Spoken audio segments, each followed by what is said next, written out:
Nominations అంటే big బాస్లో రచ్చ రంబోలనే చెప్పాలి. ఎనీవే ఈ వీక్లో 2 days నామినేషన్స్ రచ్చ అయితే జరగబోతుంది. అది కూడా ఆల్రెడీ ఎలిమినేట్ అయిపోయిన కంటెస్టెంట్లు వచ్చి రివర్స్లో వీళ్ళని నామినేట్ చేయడం అంటే ఎలా ఉంటుందో తెలుసా? అదే అసలు సూపర్ అంటే సూపర్. ఎనీవే భరణి ఎలిమినేట్ అయిపోయిన కంటెస్టెంట్ అందరూ కూడా వచ్చి ఈరోజైతే అందరినీ నామినేట్ చేశారు. రీజన్స్ అయితే హైలైట్ అని చెప్పాలి.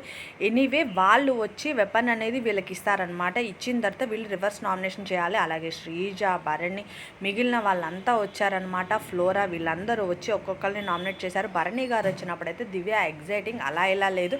తనుజ ముఖం మాడిపోయిందంటారా ఆ సీన్ చూసి? ఎనీవే ప్రోమో ప్రకారంగా చూసుకున్న, వీడియో లైవ్ ప్రకారంగా చూసుకున్న అదే అనిపించింది. ఎందుకో తనుజలో ఆ యాక్టివ్నెస్ అయితే కనిపించట్లేదు. తనుజ ఒరిజినాలిటీ ఇదా, సెల్ఫిషా అని అయితే అనుకుంటున్నారు. బట్ చూడాలి.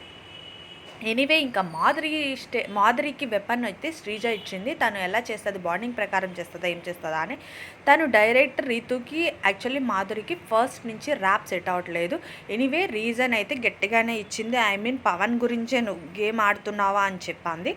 దాని గురించి రీతు గట్టిగానే ఫైర్ అయింది. తనుజతో మీరేం బాండింగ్ పెట్టుకున్నారు అది ఇదని చెప్పేసి గట్టిగా అసలు క్లాష్ అయితే నామినేషన్స్లో అలా ఇలా లేదు. అలా ఒక్కొక్కరు ఒక్కో రీజన్. భరణి గారు కూడా అంతే, డైరెక్ట్ వెళ్ళి సంజన గారిని నామినేట్ చేశారు. సంజన గారిని నామినేట్ చేయడంలో కూడా రీజన్ ఉంది.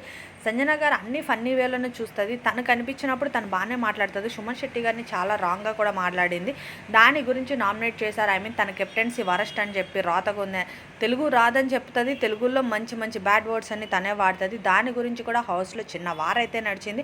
అంతేకాదు తన విషయానికి వచ్చేప్పటికీ అంతా పాజిటివ్ ఉంటుంది సంజన గారు.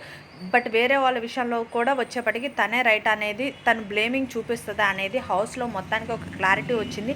అలా ఒక్కొక్కరు వచ్చి ఒక్కొక్కరిని నామినేట్ చేశారు. అలాగే ప్రియా వచ్చి అయితే డైరెక్ట్ కళ్యాణ్ని నామినేట్ చేసింది. కళ్యాణ్కి ఒక రీజన్ చెప్పింది. నువ్వు ఆడే విధానం రాంగ్ అని చెప్పి కూడా తను ఒక క్లారిటీ ఇచ్చింది. எனவே బిగ్ బాస్లో ఈ వీక్ అయితే నామినేషన్స్ హైలైట్ అనే చెప్పాలి. అంతేకాదు అస్సలు స్కిప్ చేయకుండా మరిన్ని అప్డేట్స్ కోసం అయితే నా ఛానల్ని సబ్స్క్రైబ్ చేసుకోండి, నోటిఫికేషన్ని కూడా ఆన్ చేసుకోండి. ఎనీవే ఫన్నీ వేలో సాగుతున్న ఈ బిగ్ బాస్ హౌస్లో నామినేషన్స్ అనేది ఒక అలజడనే చెప్పాలి. ఇంకా ఈ వీక్ ఎవరు వెళ్తారు? అంతేకాదు ఇప్పుడు ఆల్రెడీ ఎలిమినేట్ అయిపోయిన పర్సన్స్ నామినేట్ చేయడానికి వచ్చారు కదా, వచ్చిన వాళ్ళలో కొందరు అయితే హౌస్మేట్ ప్రకారంగా లేకపోతే ఓటింగ్ ప్రకారంగా జనాల డెసిషన్ ప్రకారంగా అవనివ్వండి, కొందరు మళ్ళీ రీఎంట్రీ ఇవ్వబోతున్నారు హౌస్లోకి. అనుకోకుండా ఆయుష్ అయితే హౌస్ నుంచి ఎలిమినేట్ అయిపోయింది కదా, పర్సన్స్ తక్కువ అవ్వకూడదు, హౌస్లో ఎక్కువ మంది ఉంటేనే ఎంటర్టైన్మెంట్ కూడా ఎక్కువ ఉంటుంది. ఎనివే ఎవరు రీఎంట్రీ ఇస్తారనుకున్నారు మీ ఉద్దేశ ప్రకారం అయితే నాకు కమెంట్ చేయండి. అలాగే రీతుకి మాధురికి వార్ కరెక్టే అంటారా? మరిన్ని అప్డేట్స్ కోసం ప్లీజ్ సబ్స్క్రైబ్.